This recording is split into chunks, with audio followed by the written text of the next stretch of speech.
Everybody, Ben here, and I want to talk real quickly about the difference between medical factoring and traditional factoring.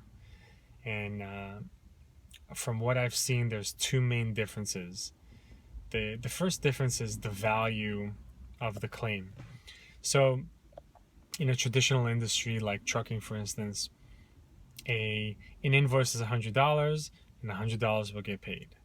In the medical industry, it's very different.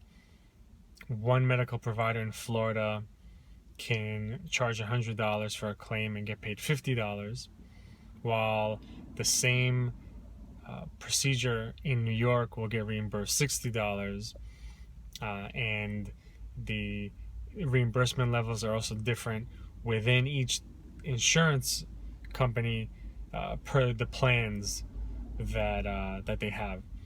So the first main difference is really nailing down the value of the claim, and it's a challenge for medical factoring companies. The second big difference that I found is in traditional factoring, you can assign a claim over. What that means is let's use the trucking company for example. Trucking company performs a service, and then the factor buys the claim, tells the client of the trucking company to pay the factor directly. So the check will come to the factoring company, they'll deposit it, they'll take out their fee and send the remainder back to the trucking company. In the medical world, that's either difficult to do or not possible at all, especially when you're dealing with government receivables like Medicare and Medicaid. So what normally has to happen is the medical factor will create a lockbox on the provider's account.